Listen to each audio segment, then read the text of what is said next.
I'm Matt. And I'm Nate. And this is Not Quite Religious, a podcast where a Christian pastor and former evangelical turned atheist have conversations about faith, religion, philosophy, and life while drinking coffee. Welcome to episode 14, where we talk about meaning and mattering, semantics, and willful delusions again. Yay, willful delusions. Everybody likes that term. The coffee we're drinking today is Caribou Coffee out of Minneapolis. Yeah, it's a new one. It's brand new. New to us anyway. New to us, yeah. I don't know how long the company's been around, but it's the Caribou blend, so I imagine this is just their basic signature blend, and so far, so good. Yeah. Pretty good. I haven't paid enough attention to my taste buds to know. It's early. To know what to rate it, but maybe somewhere in the middle of the episode I'll give a shout out.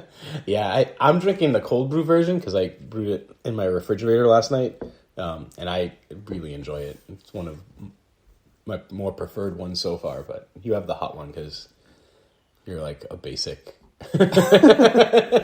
Or I guess you say you're a true coffee connoisseur. It's a good sign that I haven't noticed anything about it, because I think if it was bad, that's more noticeable. Yeah, you definitely notice bad more. So it's clearly very good coffee so far. Yeah. So real quick, fairies are not Irish; they're Scottish. Yes. So I looked that up afterwards. I was like, "Am I right?" And I was close. I mean, the Irish and the Scots have some things in common, but we actually fact-checked ourselves. Yeah. It's one of the things I could. I mean, sometimes we just talk about so much stuff. It's hard to fact check. I love that it's about fairies. Not Irish. They're Scotch. So, thanks, Nate. So I wanted to start off today's podcast with maybe start off with a rabbit trail, which maybe doesn't fit the definition of rabbit trail, but I wanted to talk about, and there's a point to it, and it'll take a while to get to it, but once I get there, the floodgates should open. At least that's my hope. Yeah, that's what I'm trying to do. It'll change your life. It will. It will change your life. You'll be blown away, and this podcast will go viral. By the way, before I get into it, have you ever had a Facebook post or an Instagram post that started getting likes and comments like years after you originally posted it? Yes, but it was by like a friend of a friend who is like known to be like a diagnosed schizophrenic. Okay. And like all of a sudden pictures of my kids from like 10 years ago, they were commenting. Oh. And like, because I know their history and backstory, I'm like, oh, that's Jane being Jane. That's funny. Like, I guess you like looked at my entire profile, but no, but I know what you're talking about, because your Facebook post from like 3 years ago is like continues to pop up in my feed with new comments. Yes. I did a Facebook post July 4th, 2019. Yeah. Just talking about my mixed feelings about America and evangelical Christianity back then, which, where we are now is way, I don't know, it's just way crazier than it was 3 years ago, I think. Yeah. But I think maybe that's why people are noticing it and why it's coming up on people's news feeds. And it's crazier on both accounts, because like not all evangelicals, and I think some of the pushback we get is like not me, but there were some pretty famous evangelicals in like the prosperity, name it, claim it circles who were legit prophesying that Donald Trump like actually won the election, that divine beings were going to come down, and actually one of them is still on YouTube saying that God can actually go backwards in time and make changes. And I'm like, dude, just give it up. like you were wrong about the course of events, whatever you believe about who won or whatnot. Like clearly these people were not prophesying correctly, because their prophecies that didn't come to fruition. Which is just like, it's crazy pants, because according to the Old Testament, they should be stoned. I mean, right? Yeah. And yet their congregations are growing. It's just mind-boggling to me. Yeah. Oh, which I guess is a willful delusion. rabbit trails. Even before I start a rabbit trail. Yeah. So, we've mentioned it in this podcast before, but many, many years ago, there was a show that was canceled. Before that, do you just want to wrap up the Facebook? Oh, I don't know. I feel like we did. Okay. So it went viral again. Yeah, it kind of is going viral every time I check my phone. Somebody's liking it or loving it or commenting on it. Yeah. And, it's just weird. It's like, and I read it and I don't even feel like the person that wrote that. Yeah. I don't even feel like that about anything that I produce that's older than a week. Like, right. if I listen to episode 3 of this podcast, it's just cringe for me. Which I think is a common experience for people because, especially the way we do this podcast, which is really off the cuff. Yeah. I don't even want to go back and people want to argue with us on Facebook, and I just tell them I don't remember what I said because I honestly don't have the balls to go listen to what. Yeah, I listen to it every week before I post it because if you guys don't know, I'm the one who actually does the electronic stuff. Yep. And I listen to make sure we didn't say anything so offensive or just wrong. Yeah. I'm like, all right, let me make sure, and I try to clean up the audio a little bit, but I mostly listen to it on my deck, on my phone, on the app before it's loaded, just to make sure. Because the same thing, I'm like, I don't remember what we said. Yeah, God forbid that we ever get famous. I really actually we joke about that, but I don't want that because somebody will dig up something from one of these earlier episodes, and there will be something that will be politically incorrect then that isn't now, and it'll be like, look at these a-holes. Yeah. What they were talking about. And our only defense is it was 2022. right, exactly. Yeah. We don't think those things anymore. Yeah. We're sorry. Fairies are Scottish. We're so sorry. We offended an entire nation. We're sorry. And 1/4 of the UK. Yeah. Simultaneously. Right. Yeah, so the show Firefly, back in, I don't know, 03, 02, something like that.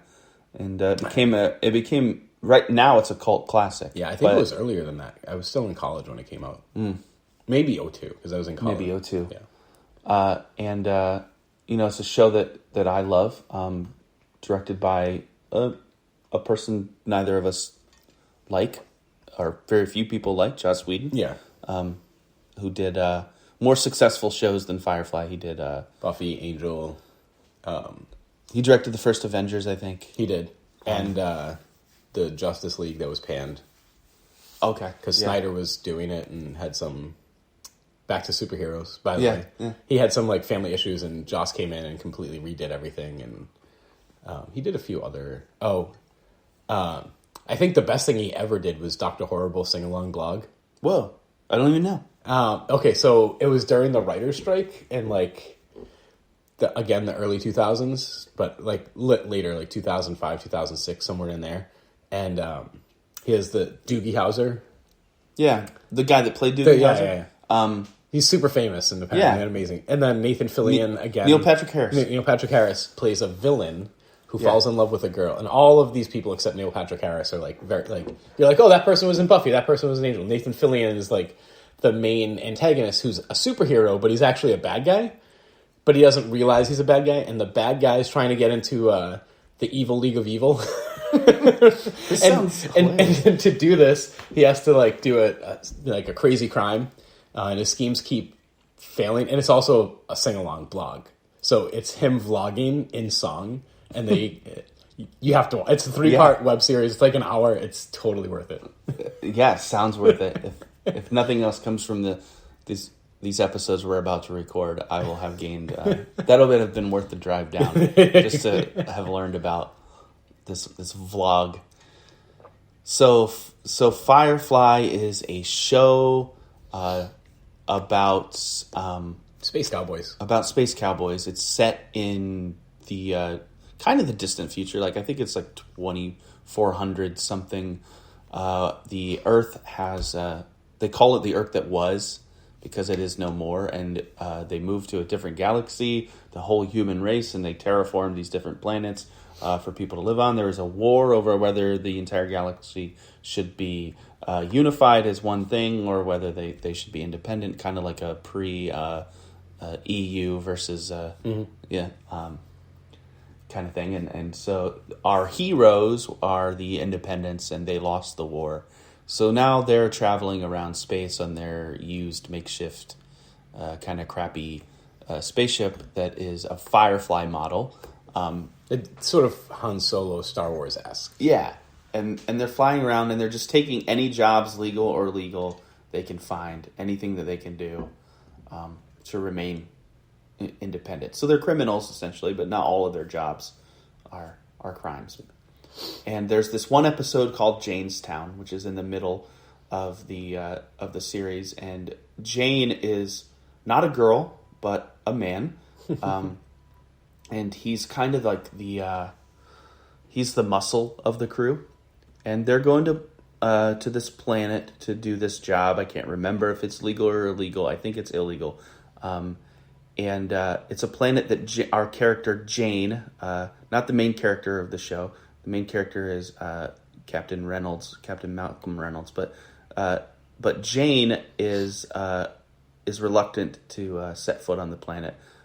Because he has some enemies that he's made there in the past, and he made these enemies by actually stealing from the mayor of the town, which is known as Canton. He stole some money from him, which is all we know at first, and so he's trying to disguise himself while they're laying low in this town for a while, waiting for this job that they have to do. So they're all sitting at this bar. The whole crew is sitting at this bar somewhere in the middle of the episode. And a song comes out. The people in the bar, who, by the way, the people that live in this town, it's basically despotism. There's one mayor that runs the whole town, and everybody else is essentially a slave.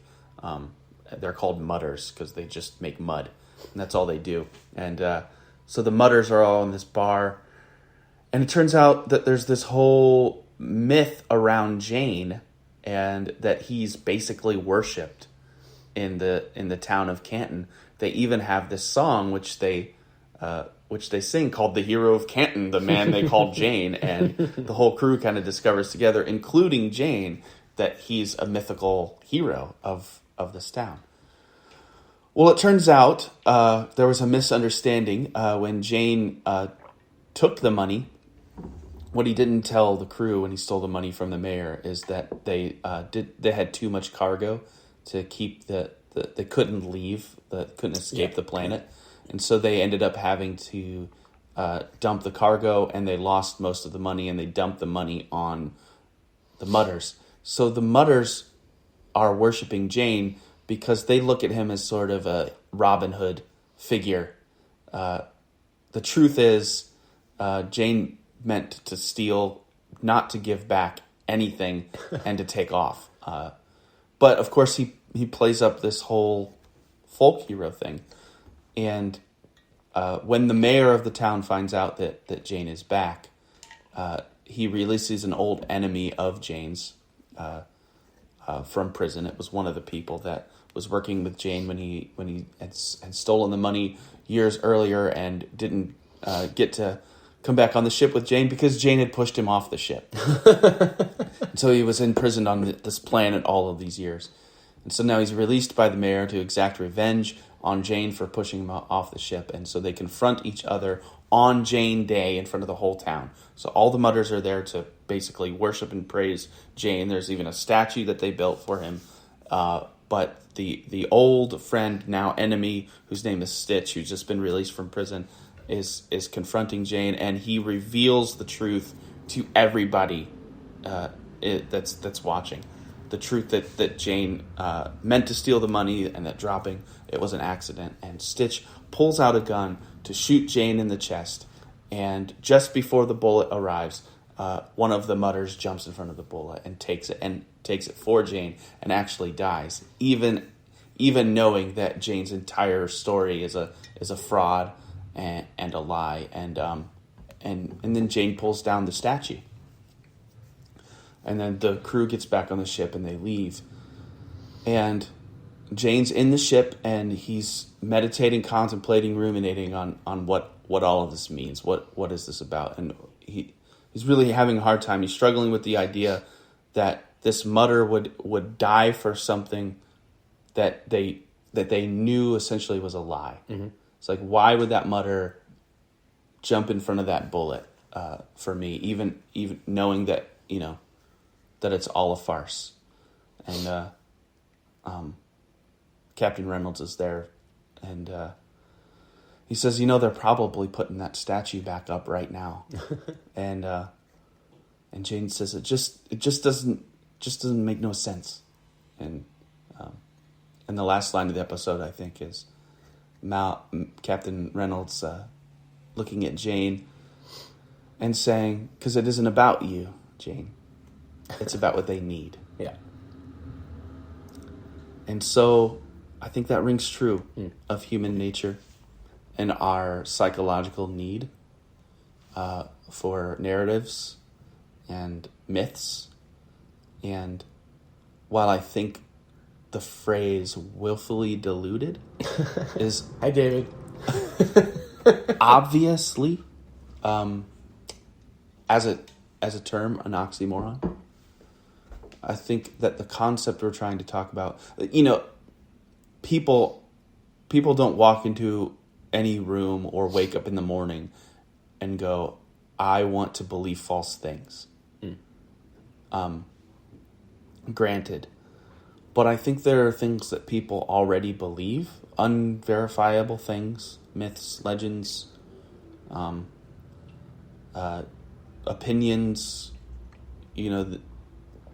these abstract things people believe, that in truth, there really isn't, and they may not know this yet, but they believe things that there isn't really any way, no matter what evidence you ever show them, no matter what logical arguments you make, they're never ever going to let go of those beliefs because they need them. Yeah. I think that's true. Yeah, I do too. Have a great week.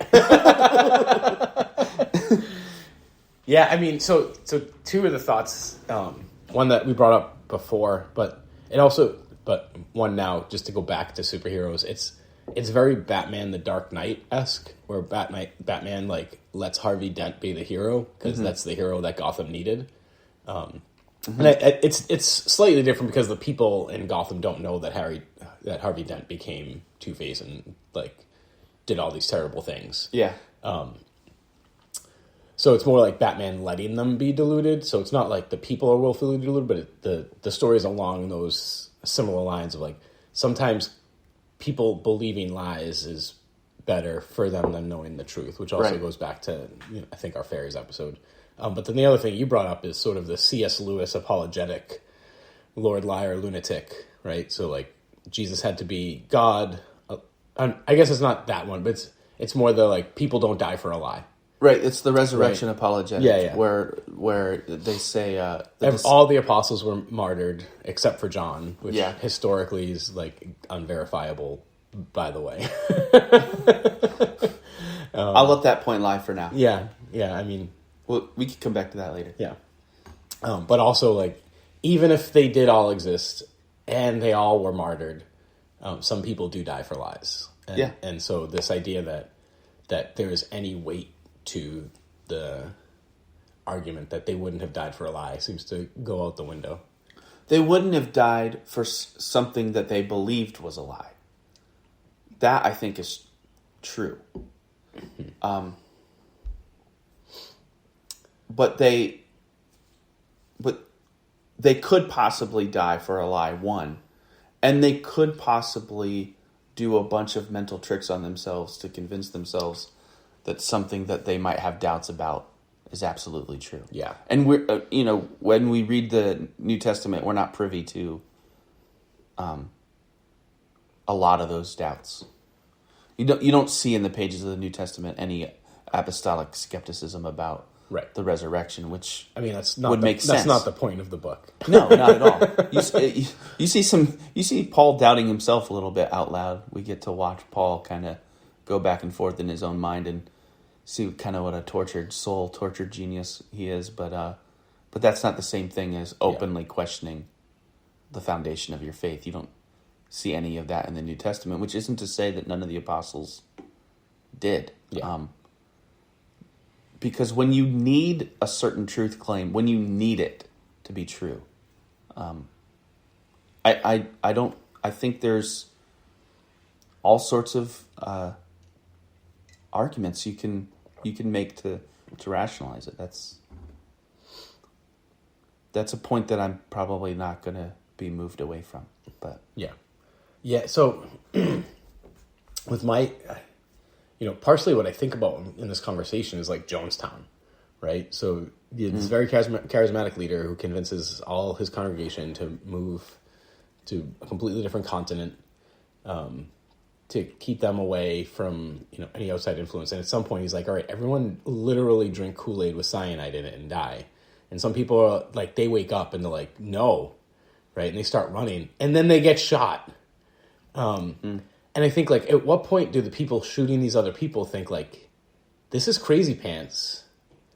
But then they also kill themselves. So, like, yeah, I don't know where I'm going with that thought, but, like, at some point, these people they had to realize, like, they're going to have to commit suicide as well. And also, like, something had to be going through their head that, like, this isn't right.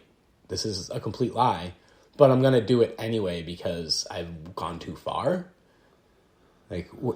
Or where else do you go after you've shot children? There are experiences that people have had that seem so psychologically traumatic for me that I don't know that I can even speculate where you're at that point. The only thing I can say is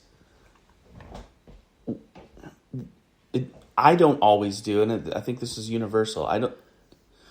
We as human beings, we don't always do everything according to exactly what we're thinking. We do things that we don't feel like all the time, which I think applies. Maybe it's not apparent. I don't feel like, for instance, a couple of weeks ago after the politics of that week, which I don't want to get too much into, but I sort of was at church that day, and I don't remember anything that I said. It was totally kind of an out-of-body experience. I was just willing myself to be there. Yeah. In body. And say the things that I know I'm supposed to say. Without feeling them to be true or the case or real. Maybe we've been there at like a funeral of somebody that like maybe was not a great person, but you're all there and you're like not going to spend the next 2 hours being super honest about who they were. But you realize you're in sort of this surreal situation. I guess that's what I'm trying to describe. Like when you know you're in the surreal moment, I think you maybe make the decision that you think you have to rather than the one that you want to. And people that I refuse to believe that even people in cults are always completely convinced. Yeah. That the narrative is true. But I think there's so many other factors, social. And like you were saying, it's like if I don't make the next logical decision, then I'm implying that every other decision I've made up to this point is a lie. And that means I'm implying my entire life is a lie. Yeah. So I'd rather do this thing that I don't feel great about in my conscience in order to not have to say everything that I've ever been is a lie. Yeah. Right.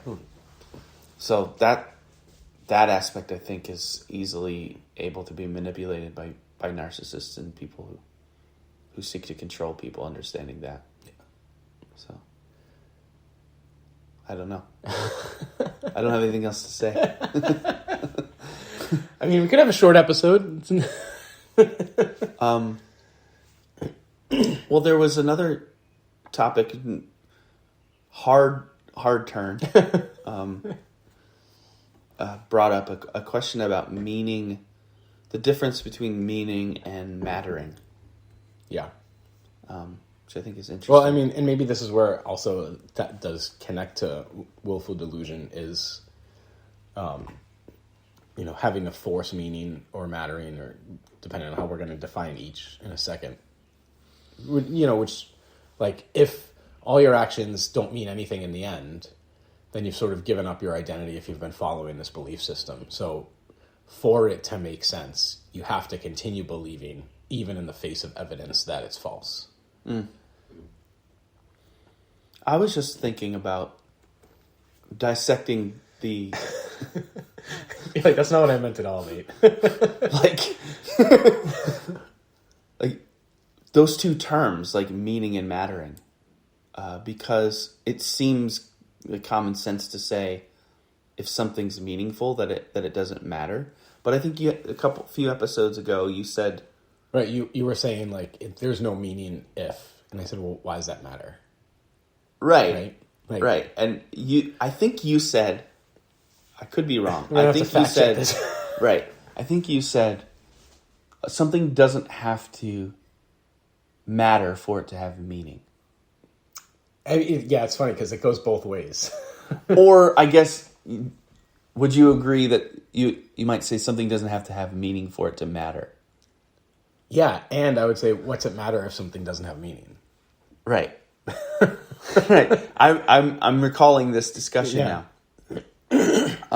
Right, because it was on the episode, I believe, where I talked about the beauty of atheism, or shortly therein, where I was like, yeah, like we're all just molecules and atoms and vibrations in the Gaussian fields, and so the physicist speaking at your funeral, right? You're going on forever, whether you want to or not, whether you believe in eternal life or not. Like all the things you've ever done have impacted the universe in a way that can't ever be undone. So your presence has eternally mattered in some respect. So even if life has no meaning, even if there's no greater good at the end, no deity that is going to be praised or afterlife where you're going to be rewarded, like you've still influenced the entire cosmos for an eternity going forward. And you're like, yeah, that sort of seems hollow. And a few of our Christian listeners were like, yeah, that seems really hollow. Like, it doesn't give me any comfort. Right. And like to that, I'm like, well, like sitting at the throne of God, singing hymns for all eternity and telling him how great he is that he didn't send me to hell, even though my friends are burning eternally in conscious torment, also seems really hollow and shitty. So I would much rather my view. Yeah. Matt's eyes are closed right now. By the way, he's just like taking in. My eyes are often closed because that's how I have learned to process both what I'm hearing and also how I'm going to respond. I think it's interesting how we use those terms in modern English, and how sometimes we use them interchangeably. Yeah. And then sometimes we don't. Yeah. So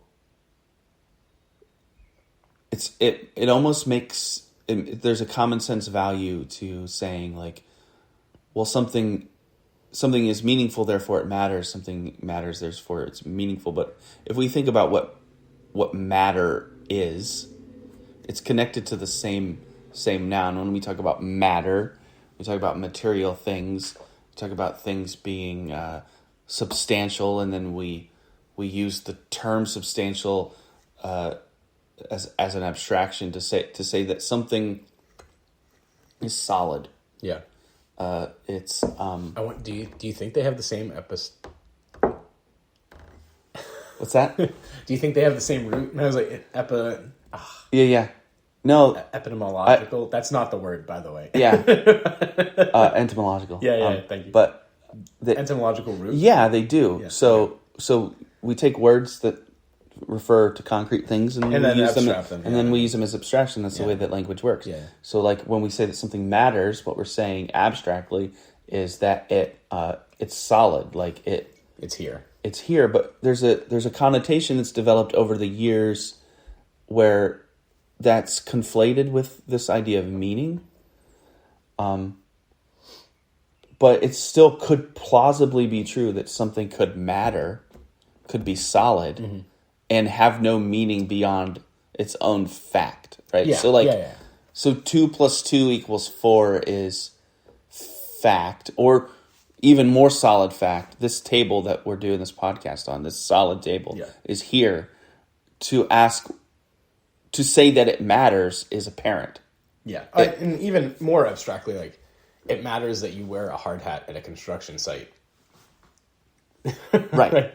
But you're not going to sit there and discuss the philosophical underpinnings of helmets at that moment. You're just like, I don't want to get hit with a hammer. Right. So there's another way that we use the word matter is pragmatically. Yeah. So that when we say something like we want our lives to matter, we're not stating an obvious fact. Because the obvious fact is that our lives have and are already matter. Yeah. Existence is already a matter. It already matters. And the existentialist would say that's the meaning. Mm-hmm. But when we're asking the question, or when we're making the statement, I say I want my life to matter, what we mean is I want my life to count for something. I want other people to look at my life, and if they were to write a biography of it, say that was significant. That life was good for the universe. Mm-hmm. The universe is better because that life happened. Yeah. And if we're willing to say that this person, say Jesus, presuming by faith, presupposing Jesus is a historical figure, if we say Jesus' life is a better life than Hitler's.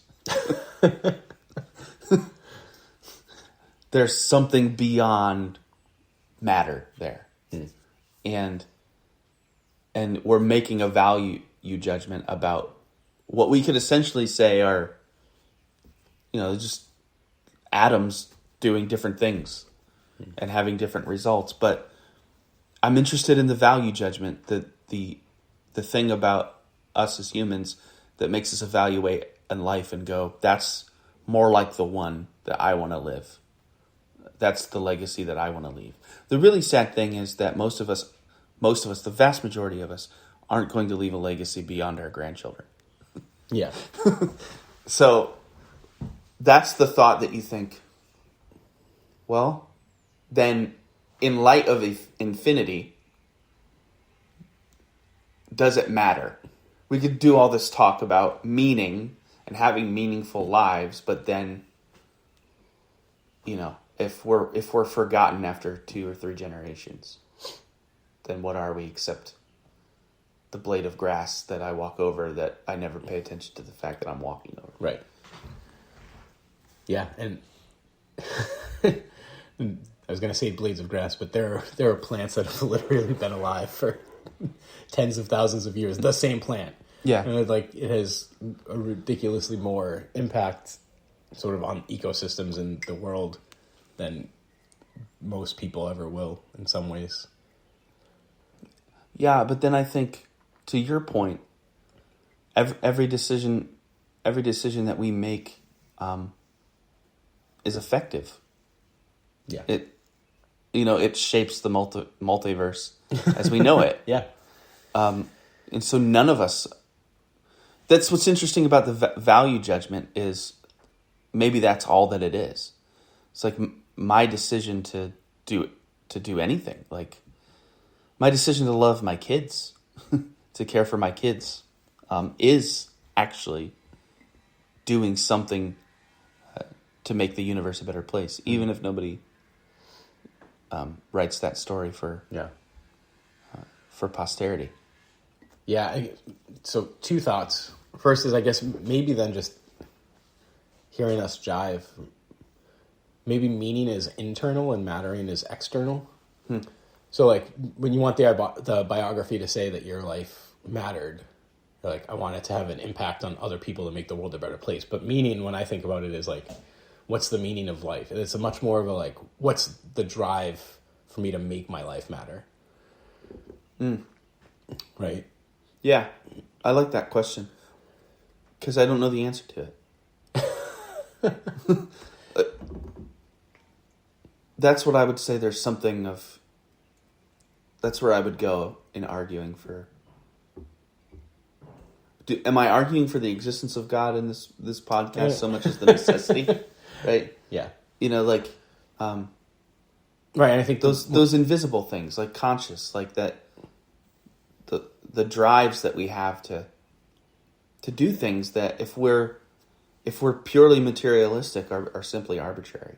Like, well, yes and no. I mean, they've been driven through natural selection and evolution and mutation to get our species to a point where our genes reproduce themselves, because that's all genes want to do, right? So I would say, I guess almost platonically, that the idea of meaning is an illusion, and it's a useful one that has evolved so that you have children. Okay. Right, and I think your idea of the necessity of God is no. That drive to have meaning is interwoven into the cosmos because divinity exists. Maybe. No, I think what I'm saying is that the way that I prioritize and understand how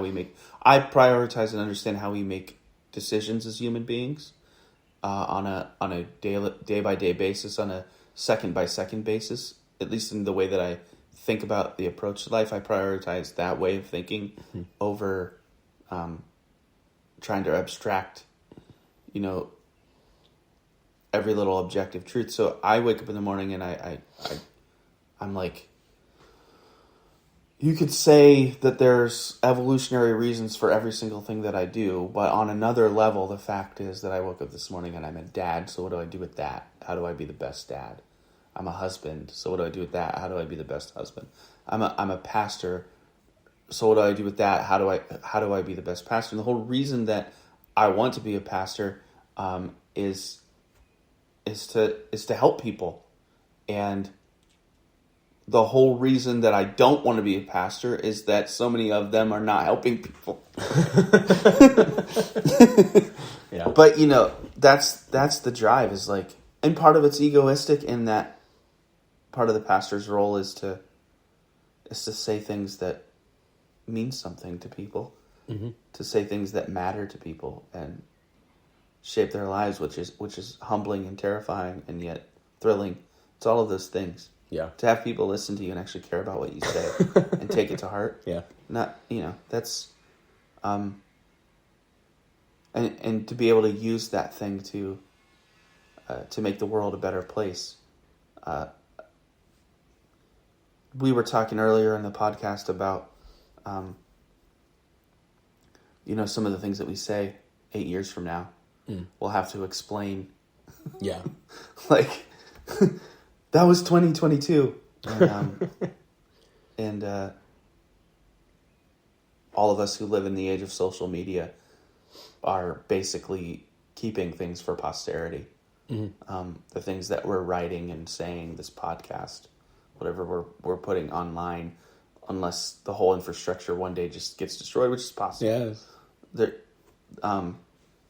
Any of you listening could be posthumously famous and have some major impact on the world. Yeah, probably better if you're And I think that should terrify us more than anything else. That people will take the things that we say or write in a way that we didn't mean them. And but to go back to Firefly, if it's not about you, then does it matter? It's a good point. If they misinterpret your entire life. There's like whole verses in Proverbs that are like the best thing to do is just not say anything. Like that's the wisest way to live. Yeah. That might be true. But even then, we go back to the, ancient on the mountaintop Yep. who never speaks and gathers crowds. And people... They're writing a narrative in their head about why he's not speaking. Exactly. And he can never correct them. Exactly, because he can't say anything because Right. he's taking a vow of silence. Yeah. So they're, yeah, good point. So either way, it's just a cluster swear word of people misinterpreting each other or projecting. Yeah, which I think is probably, bears more evidence for my worldview than yours.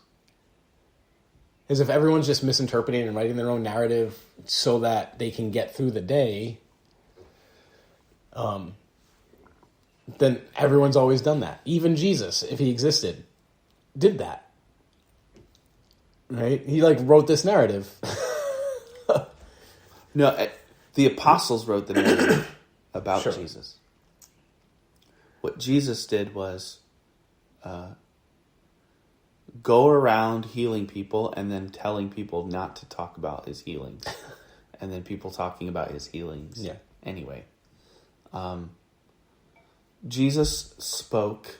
Which maybe that's the, maybe that's the best insight from the New Testament for an atheist. Explain that. Is people do what they want regardless of what you tell them. And almost, do you ever tell your kid, when they have no idea that there's cookies in the house, don't eat those cookies? Mm-hmm. What do? Look for the cookies. Right. Now they want the cookies. Mm-hmm. So don't tell anyone. You've just put the thought in someone's head that I should go tell people. Right. And now you're telling me not to. And it's, it's really hard to not push that button. Yeah, exactly. Right. It's the thought experiment was don't think of a white polar bear. What's in your head right now? I mean, I guess all polar bears. A black bear. Right. But only because I knew that's what you were saying. Yeah. But then Jesus is also constantly speaking cryptically and generally, and that's so different than the way that the law of Moses speaks, which is the law of Moses is essentially God talking, saying to the people, "Here are the exact measurements of your tabernacle. Mm-hmm. Here's exactly the days that you're supposed to celebrate. Here are the days that you're supposed to do nothing. Here are the animals that you're supposed to bring on this day." Yeah. And Jesus speaks in parables and openly says, the clearest thing he says about his method of speech is, if my speech and my parables confound the wise, so be it. If they're misunderstood, then they'll be misunderstood in exactly the way they ought to be misunderstood. And if they're understood, then they'll be understood in exactly the way that they ought to be understood. That was my phone. and I think that that's a really safe way, in a way, to approach public speaking. It's almost as if Jesus is tacitly recognizing that there's projection going on anyway. That's what I think is happening. Yeah, I'll have to think about that.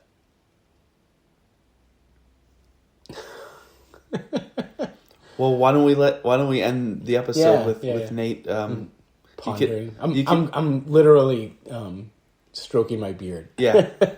Yeah. I was just going to say, you can imagine Nate sitting at a table, stroking his beard, wondering.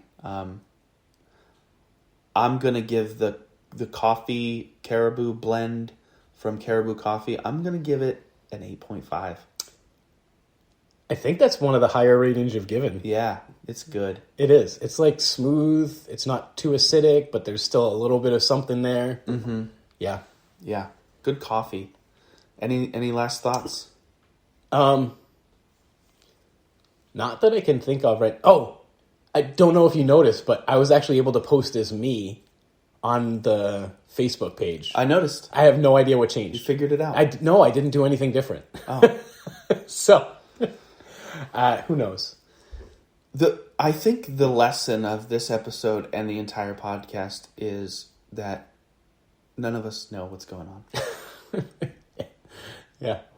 Have a great week, everybody. See ya.